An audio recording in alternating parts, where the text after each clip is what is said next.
Australia is emerging from the pandemic in a reasonably strong position, having shown economic resilience amidst the uncertainty of lockdowns over the last 2 years. But, as with most economies, there are signs of changes emerging. With the lifting of COVID restrictions, including restrictions on international border traffic in February, that's provided momentum for growth this year. The forecast for our GDP is to grow by 4.25% over 2022, before slowing to 2% over 2023. So while the outlook is positive in the medium term, uncertainties do remain, arising from some challenges facing many developed countries, geopolitical events disrupting our notions that globalisation and relatively stable global trade that it's produced is the new normal, as well as the inflationary impacts of events unfolding in the last 6 months, with attendant quantitative tightening and the trade impacts of regional issues affecting Australia. In response to inflation concerns, the Reserve Bank of Australia increased interest rates to 0.35% in May, off a very low base of 0.1%. We're anticipating further rises in the months to come, and there's some debate, however, about whether the RBA has set itself up sufficiently well for a period of reasonable quantitative tightening. Of course, the current big news in Australia is its 47th federal election, with the Labor Party securing a parliamentary majority after almost a decade of Conservative government. We expect Prime Minister Anthony Albanese's Labor government, given its commitment to reduce emissions by 43% by 2030, to be more aggressive in accelerating Australia's decarbonisation. That's particularly so given public sentiment which saw the election of a wave of independents in key seats, one of whose primary campaign platforms was climate change and sustainability. With the decades ago policy commitment of previous governments to a balanced budget now having been abandoned after increased government borrowing to support the economy during COVID lockdowns, and the resultant significant budget deficit, there's likely to be an increased focus on maximising revenue collection. There's no sign that this will involve lifts to personal income tax, but there are sure signs that multinationals operating in Australia may increasingly come under scrutiny by the Australian Tax Office.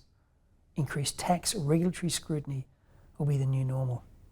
Labor's been quite vocal of its support of co-investing with the private sector, in particular super funds, to accelerate the delivery of large-scale infrastructure, affordable housing and technology projects. Renewable energy sources and delivery of that infrastructure continues to be high on the political agenda. Of course, Australia's energy needs are unlikely to be satisfied, no matter the best intentions, by renewables as a mid-term replacement of all traditional energy sources. Wage inflation will constitute another significant factor in the cost of doing business in Australia. It's currently on its fastest growth rate for over a decade. On the M&A landscape, while low interest rates and unabated foreign investment interest continue to fuel local activity, we do expect the subsequent cost of business increases and general uncertainty to produce a softening in the market and more cautious deal activity. Australia's asset values, if it lags inflation in other investment destinations, may soften any decline in that appetite. The Clayton Utz recent 2022 M&A report refers to funds driving a significant number of M&A activities in the market, with Australian regulators starting to develop their understanding of stub equity, of special purpose acquisition companies, among other structures, and providing more alternatives for consideration by investors. We're also seeing private equity funds using take-privates in the acquisition of assets, particularly in the distress space. Australia does retain its reputation as being a deal-friendly market, but foreign investors should continue to be alert to the influence of Australian regulators in general, in particular the Foreign Investment Review Board, our competition regulator, and more recently the Australian Tax Office. A recent landmark judgment by the ATO shows it taking a stance on how the law treats foreign investors who don't comply with Foreign Investment Review Board reporting requirements. In April, after a number of consultations, the Foreign Investment Review Board amended its legislation to provide the improved administration of its review framework, and it clarified certain aspects and streamlined some of the processes for less sensitive types of investments. Please do speak to us about any foreign investment control issues that may have come across your radar. Macro global influences continue to impact on commodity prices around the world and a number of Australian commodities. In particular, it's driving up prices for Australian oil and gas, with strong M&A activity and strong foreign investment interest following suit in oil and gas and the renewable energy market.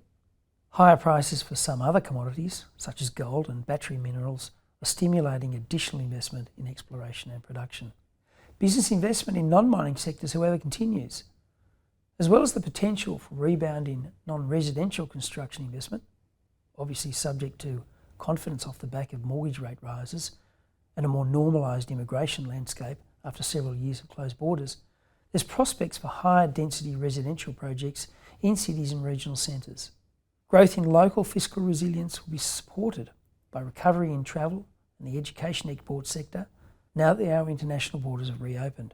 Strength in rural exports is expected to be sustained in the near term, reflecting favourable growing conditions in Australia and strong global demand for grains following global disruptions to agricultural trade this year. For Clayton Utes, we're expecting an interesting next 12 months. Short-term post-COVID lockdown confidence will be tempered by inflation and global economic trends. The new government, expected to be sympathetic to business and investment needs as it navigates its policy agenda after 10 years in opposition, will be a work in progress. For our colleagues and our friends overseas, I look forward to seeing you in person this year. I hope you stay well, and I hope to catch up with you very soon. Thanks.